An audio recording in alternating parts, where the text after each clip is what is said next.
seventh day, God rested. And on the eighth day, he gave us ingredients for macaroni and cheese.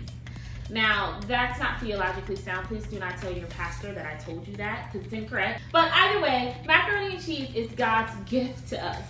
And I'm gonna take that gift, roll it in a ball, and then fry it.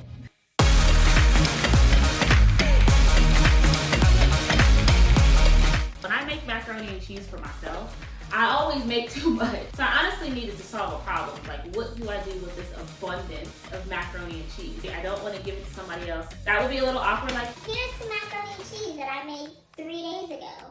It's delicious, but it's not fresh. So I've solved that problem by frying macaroni and cheese. This macaroni and cheese, we're only going to use 2 cheeses and keep it super simple. No heavy cream, none of that. It's going to be very, very simple. So to a small sauce pot, I am going to heavily season my water.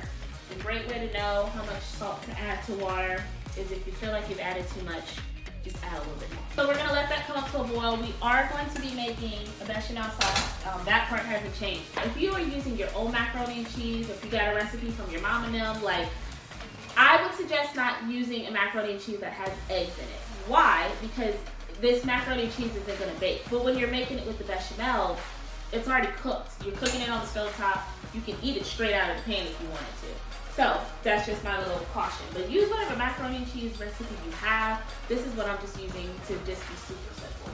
Okay, so while that is coming up to a boil, before we get started, let's go ahead and prep our stuff. Like I said, 2 cheeses.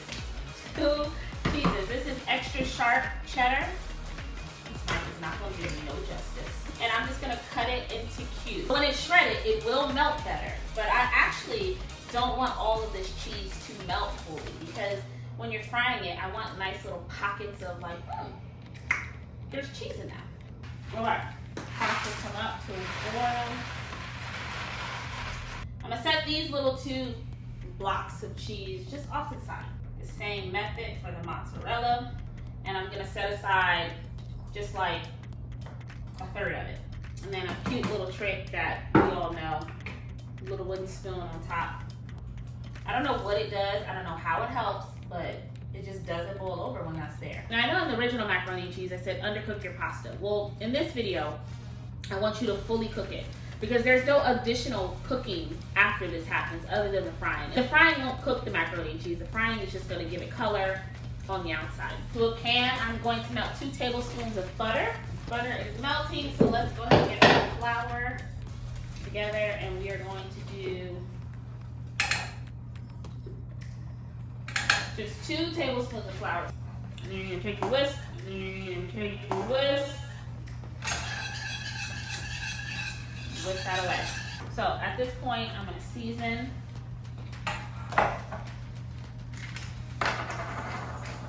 Garlic powder, onion powder, salt, pepper, maybe a little hit of nutmeg. Again, don't rely just on your cheeses to flavor your dish. Then I'm gonna take my milk and just kind of slowly pour it in. You don't want it to like seize up or curdle, so just a little bit at a time. And make sure you check on your pasta, give it a stir. Now this is one of those dishes you gotta have to kind of navigate. Oh, it's rain. Oh, it's about to rain. This is one of those dishes you gotta navigate 2 things at once. Check on your sauce, check on your pasta. At this point, you may be saying, oh my God, Davina, this just feels really thin. It's okay. It'll thicken up, I promise. At this point, add your cheese. Make sure you try your sauce. Go ahead and kill the heat. Now you'll notice that I did not drain this pasta. Because what I'm gonna do is just take it and dump it right in. That pasta water that's filled with starch, a little bit is gonna get into the sauce, and that is completely okay. I know I said we were gonna keep this easy to eat. Y'all, this is the best part of the macaroni and cheese, is the mascarpone. It's the best part. Now, if you don't have access to this, you can't find it. If you see the sticker price and you're like, Vina, you wildin', you can use sour cream. Use sour cream and it's perfectly okay. But I'm just gonna scoop this whole thing. Ooh, child, it melts like butter. Butter. You can tell how creamy this got. Like you can literally see it. All right, so this is delicious. It's wonderful.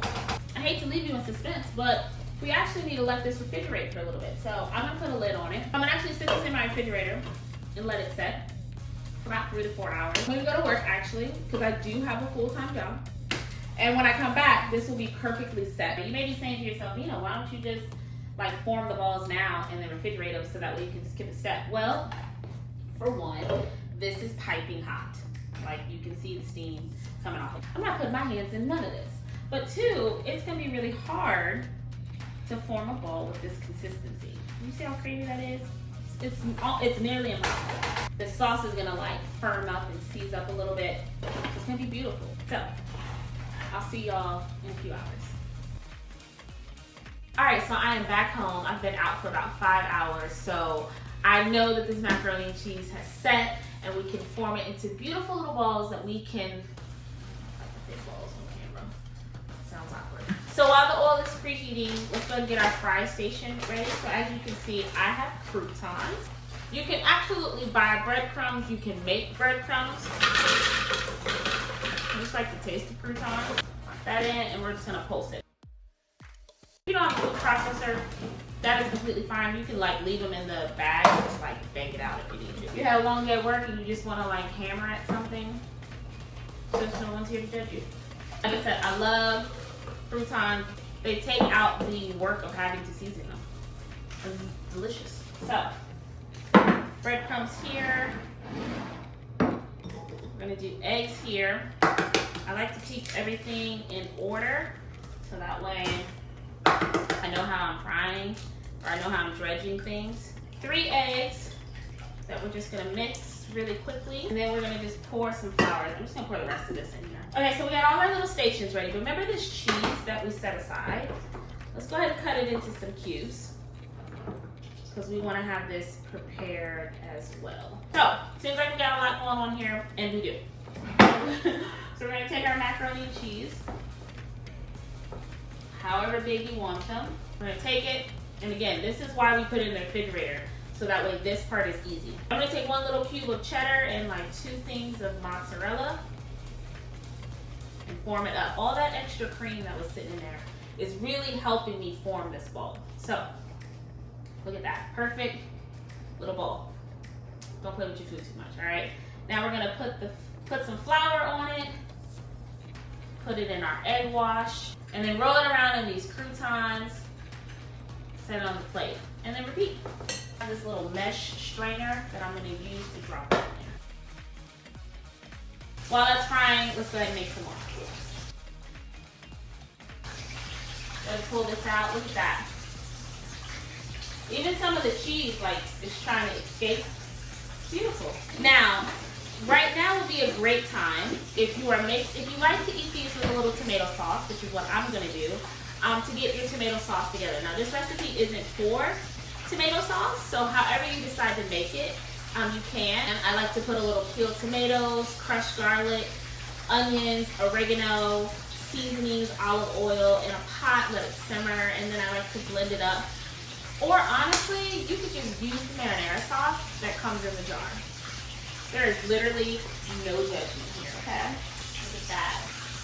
Absolute perfection. I love it. I love it. All right, so fried macaroni and cheese. Looking lovely, this one. Ooh. And of course, a little Parmesan never hurt nobody. Hit it with a little razzle dazzle. And of course, as always, we have to try. So I've got tomato sauce at the bottom. I'm gonna take this one right on top. It's got my name on it. Oh, look at this. Look at this, y'all.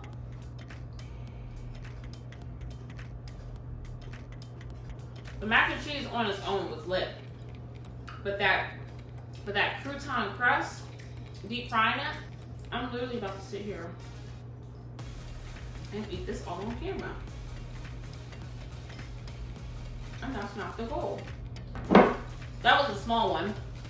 I'm gonna cut into a big one. Look at that. Just look. I mean, honestly, do I even need a bowl? Like, look at that, y'all. All right, I need a bowl. Let me put this in my bowl. Stop playing games. I wanted to show the inside of a large one so you can see like it is fully cooked through. Look at that, cheese is melted. Falling apart. Macaroni and cheese itself is bomb, right? We know that to be true. But now you're just giving yourself another thing to do with it. Roll it in a ball and you fry it. Look at that. Our mozzarella shows up every single time. This is basically an adult mozzarella stick with pasta.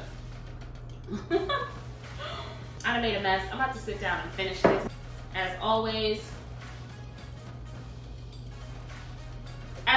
thank you so much for watching. Please rate, comment, subscribe.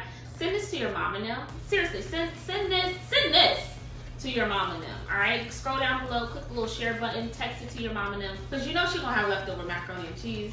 And so instead of throwing it away, let's do something else with it. Until next time, happy cooking. Peace.